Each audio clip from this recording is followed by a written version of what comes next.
اعوذ باللہ من الشیطان الرجیم بسم اللہ الرحمن الرحیم الحمد للہ رب العالمین الصلاة والسلام علی اشرف الخلق محمد وآلہ الطیبین الطاہرین اللہم صلی علی محمد وعجل فرجہم۔ ہماری گفتگو چل رہی تھی ائمہ اہل بیت علیہم السلام کے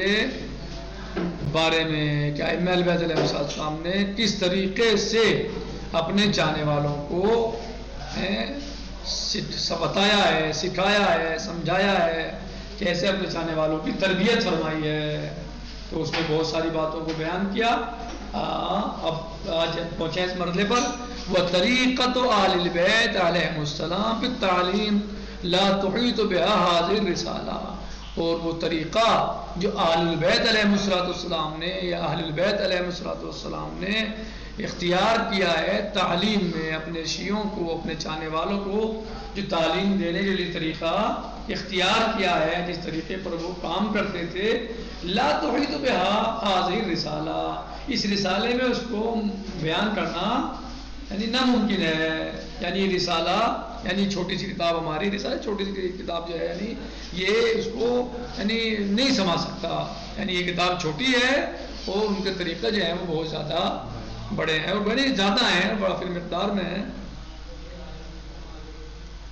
جی لہذا اس کے لیے بڑی کتابوں کی ضرورت ہے، کتب کی ضرورت ہے، بڑی بڑی جلدوں کی ضرورت ہے۔ یعنی کوئی ایسا نہیں ہے کہ چھوٹی موٹی کتاب میں ان کے آ جائیں، نہیں، بلکہ کچھ اس کتاب میں دے دیے ہیں تو کچھ ہے وہ دوسری کتابوں میں، یعنی بہت زیادہ مقدار میں وہ طریقے اور تعلیم اہل بیت علیہ السلام موجود ہے جو اہل بیت علیہ السلام نے اپنے چاہنے والوں کو تعلیم فرمائی ہے۔ وَكُتُبُ الْحَدِيثِ الزَّخْمَةِ، اور کتب حدیث زخمہ یعنی بڑی بڑی، زخیم یعنی بڑی بڑی کتابیں جو ہیں حدیث کی، متکفلۃ، اس کی کفالت کا علم میں موجود ہے یا وہ چاہیے اس کے لیے، یعنی حدیث کی بڑی بڑی کتابوں کی ضرورت ہے کہ ہم ان کتابوں کو پیش کریں یا ان کتابوں کو سے بیان کریں، یا اگر ان کو جمع کیا جائے تو بہت بڑی کتابیں بن سکتی ہیں،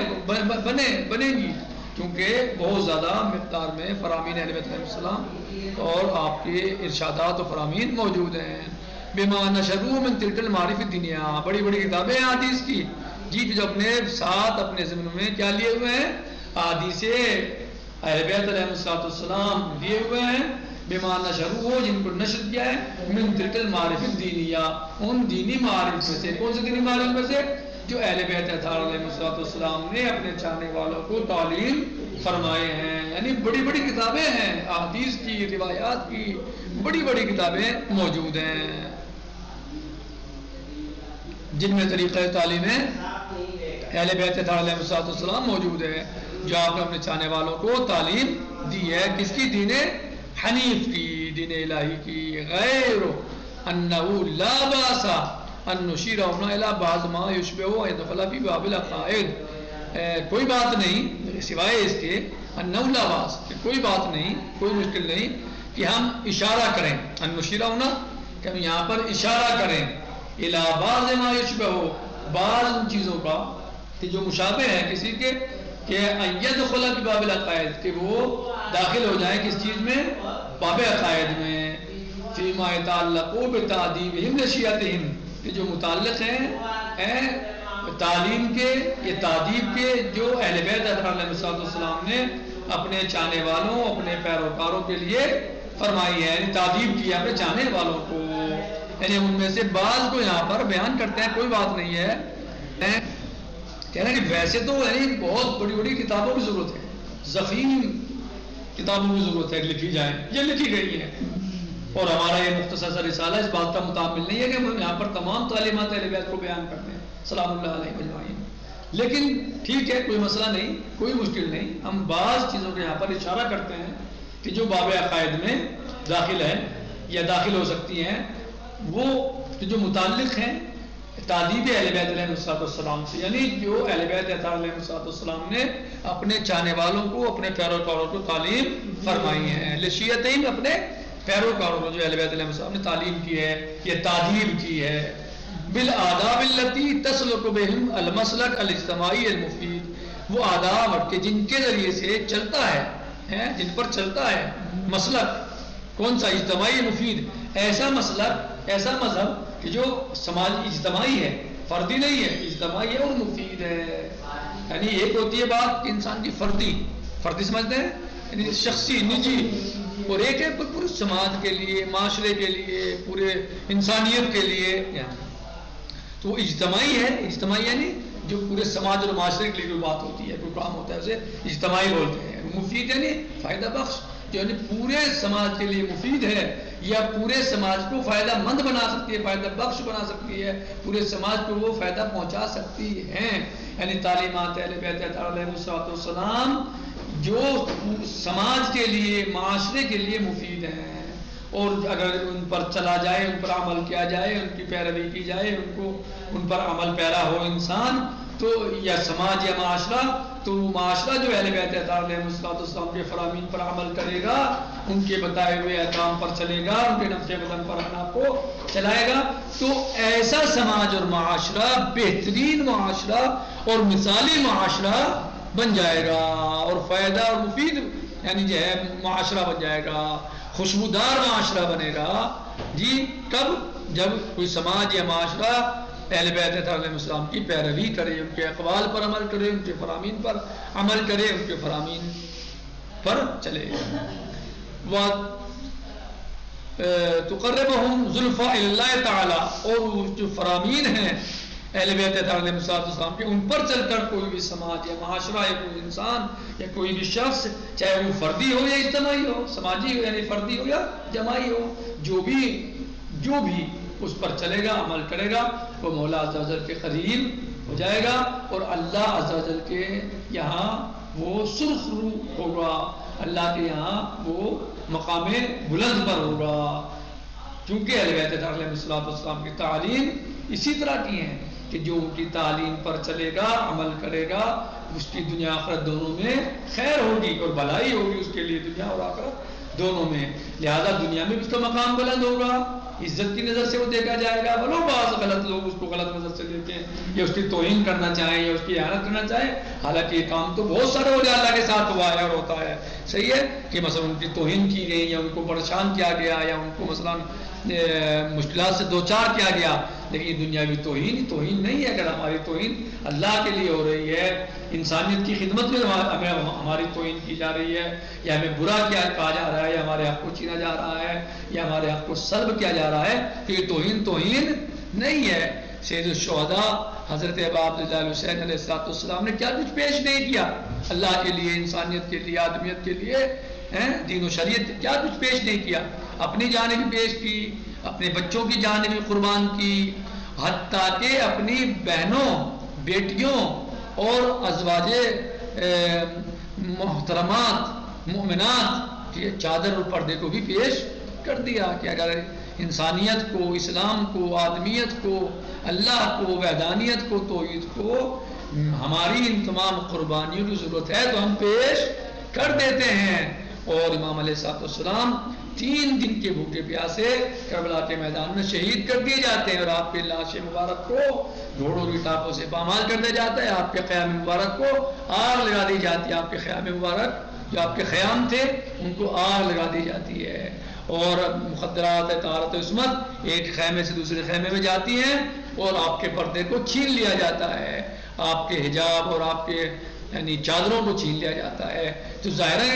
یعنی وہ کیا چاہ رہے تھے؟ احانت کرنا چاہ رہے تھے. یعنی یہ وہ خواتین تھیں کہ جن کے سروں کو کبھی بھائیوں نے بھی نہیں دیکھا تھا، یہ خواتین تھیں جن کے سروں کو کبھی سورج نے بھی نہیں دیکھا تھا. صحیح، لیکن وہ آج کربلا کے میدان میں کیا بے مخنو چادر ہیں، اور صرف کربلا کے میدان میں ہی نہیں بلکہ ان کو شہر در شہر تشہیر کیا جا رہا ہے، اسیر کر کے لے جایا جا رہا ہے. تو یہ گویا ملعون اور یہ خبیث انسان جو یزید تھا، یہ مقصد کیا تھا اس کا؟ توہین کرنا. کس کی؟ اہل بیت طہارت و عصمت کی توہین کرنا. لیکن کیا یہ توہین ہے؟ نہیں. اگر اللہ کے لیے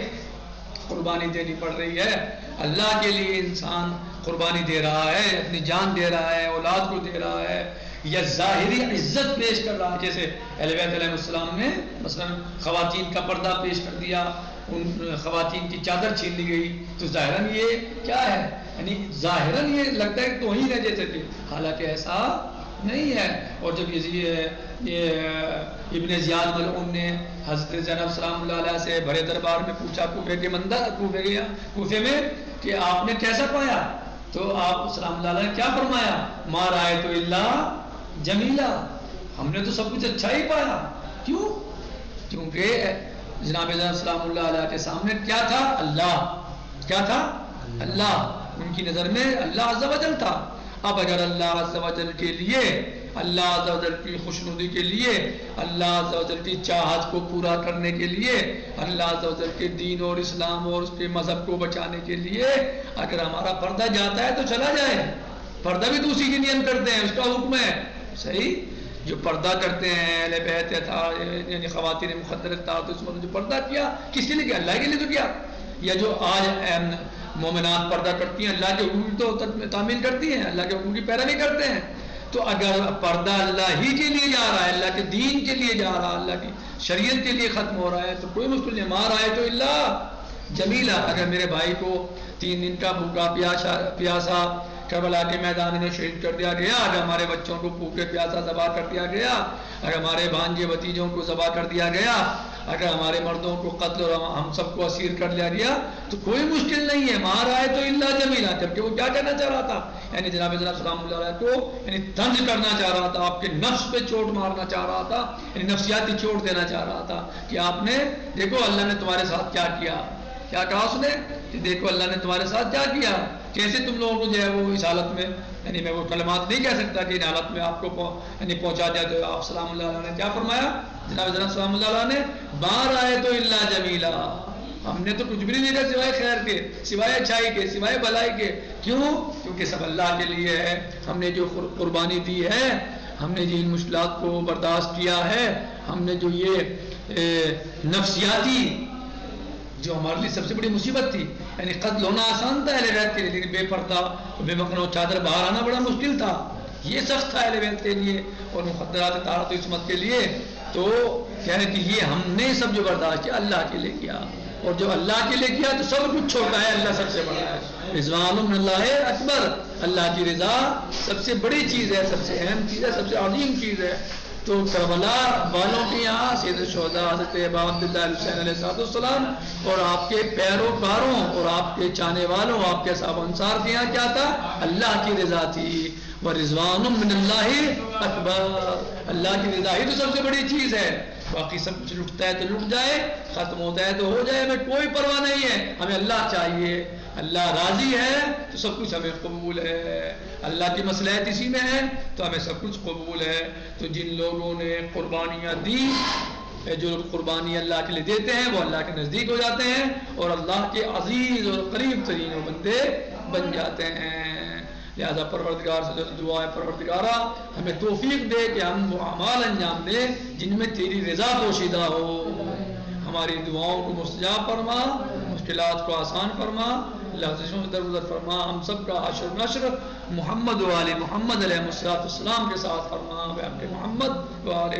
ربنا تقبل منا انک انت السمیع العلیم۔ ما شاء اللہ لا حول ولا قوة الا باللہ العلی العظیم۔ والسلام علیکم ورحمۃ اللہ وبرکاتہ، الحمد للہ فی امان۔